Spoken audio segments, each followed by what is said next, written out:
Museum के वर्तमान भवन का शिलान्यास पंडित नेहरू ने 14 दिसंबर 1947 को किया और भारतवर्ष के 4 राष्ट्रीय संग्रहालयों में से एक इलाहाबाद म्यूजियम सन 1954 में आम जनता के लिए खोल दिया गया।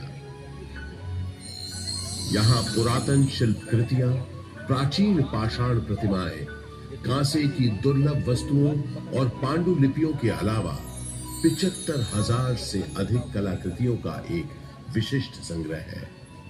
वास्तुकला के इन धरोहरों और अद्वितीय संग्रहालय के अलावा ये पार्क एक ऐसे स्वतंत्रता सेनानी के नाम के साथ भी जुड़ा है जो कभी फिरंगियों के हाथ न आया और हमेशा आजाद ही रहा। वो महान स्वतंत्रता सेनानी थे चंद्रशेखर आजाद।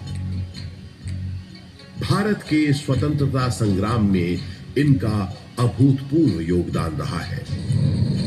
मशहूर क्रांतिकारी दल हिंदुस्तान रिपब्लिक एसोसिएशन को हिंदुस्तान सोशलिस्ट रिपब्लिक एसोसिएशन के नाम से न सिर्फ उन्होंने पुनर्गठित किया बल्कि भगत सिंह, रामप्रसाद बिस्मिल, अशफाक उल्लाह खान जैसे अनेक क्रांतिकारियों को उसमें शामिल भी किया। सन 1931 में चंद्रशेखर आजाद एक खुफिया और बेहद महत्वपूर्ण काम के लिए इलाहाबाद आए और 27 फरवरी के दिन उन्होंने अपनी पार्टी के एक सदस्य सुखदेव राज से इसी एल्फ्रेड पार्क में गुप्त मीटिंग की योजना बनाई। किसी भेदिए ने यह सूचना British police officer mister Nott Bower को दे दी। Hello, CID in-charge Nott Bower this side. DSP Thakur Vishweshwar Singh से बात कराओ, अर्जेंट मैटर है। सलाम साहब, डीएसपी सिंह बोलता हूँ। सिंह, 30 आर्म सिपाही लेकर एल्फ्रेड पार्क के पास मिलो फौरन। आपका मतलब कंपनी बाग? यस यस, कंपनी बाग। क्वेश्चंस पूछ के टाइम मत वेस्ट करो, जल्दी करो। इस गद्दारी से बेखबर आजाद कंपनी बाग पहुंच चुके थे और पार्क में छुपे हुए थे। सुखदेव राज भी इलाहाबाद में अपने छुपने के ठिकाने से निकलकर उनसे मिलने तयशुदा जगह पर पहुंच गए। आजाद कहीं दिख नहीं रहे थे।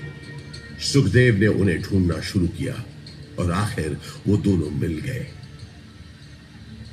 गुरुजी, गुरुजी, गुरुजी। सुखदेव, किसी ने तुम्हारा पीछा तो नहीं किया? आप निश्चिंत रहें गुरुजी, मैंने यहां आते वक्त पूरी सावधानी बरती है। शाबाश सुखदेव, शाबाश। मैंने तुम्हें यहाँ बहुत जरूरी मंत्रणा के लिए बुलाया है। जी बताइए। मैं चाहता हूं कि तुम और तुम्हारे 4-5 विश्वास पात्र साथी। आजाद और सुखदेव की बातचीत शुरू हुए ज्यादा देर नहीं हुई थी कि नॉट बावर 30 राइफलधारी सिपाहियों के साथ यहां पहुंच गया। Mister Chandrashekhar Tiwari, you have been surrounded by police. तुम्हें पुलिस ने घेर लिया है। तुम आज यहां से बचकर नहीं जा पाओगे। Surrender yourself. सुखदेव, तुम निकलो फौरन। नहीं गुरुजी, मैं आपको अकेला छोड़कर नहीं जाऊंगा। बहस मत करो, जाओ। ये मेरा आदेश है, जाओ। पर आप... जब तक मेरे पास ये मेरी बमतुल बुखारा है, मेरा कोई बाल भी बाका नहीं कर सकता। अब जल्दी जाओ यहां से, और जब तक मेरा अगला संदेश न मिले तब तक चौकन्ने रहना, संभल कर रहना। सुखदेव, अब जाओ यहां से, तब तक मैं इनको रोकता हूं। पल भर में नॉट बावर ने आजाद पर गोलियां बरसानी शुरू कर दी। आजाद यहीं बगल में जामुन के पेड़ के पीछे छुपे पुलिस का मुकाबला कर रहे थे। जख्मी होने के बावजूद उस दिन उनकी गोलियों से नॉट बावर और डीएसपी सिंह दोनों घायल हुए। आजाद के पास गिनती की गोलियां थी, जबकि पुलिस के पास न गोलियों की कमी थी न बंदूकों की। फिर भी आजाद उनसे अपने पास बची आखिरी गोली तक लोहा लेके रहे।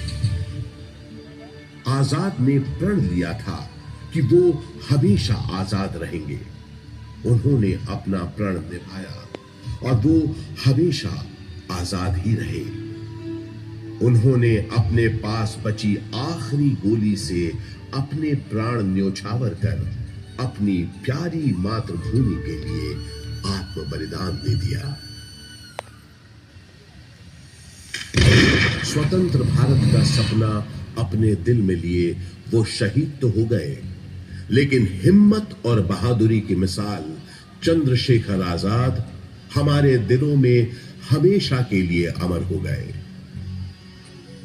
आज हमारा भारत देश एक स्वतंत्र देश है, तो उसका श्रेय शहीद आजम चंद्रशेखर आजाद जैसे लोगों के उत्सर्ग को, उनकी शहादत हो जाता है, जिन्होंने अपनी जान से भी ज्यादा प्यारी मातृभूमि के लिए हंसते हंसते अपने प्राणों की आहुति दे दी।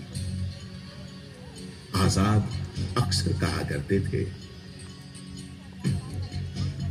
अंग्रेजों की गोलियों का हम सामना करेंगे। हम आजाद थे, आजाद हैं, आजाद ही रहेंगे।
की तमन्ना अब हमारे दिल में है, देखना है जोर कितना बाजुए कातिल में है। सरफरोशी की तमन्ना अब हमारे दिल में है, देखना है जोर कितना बाजुए कातिल में है।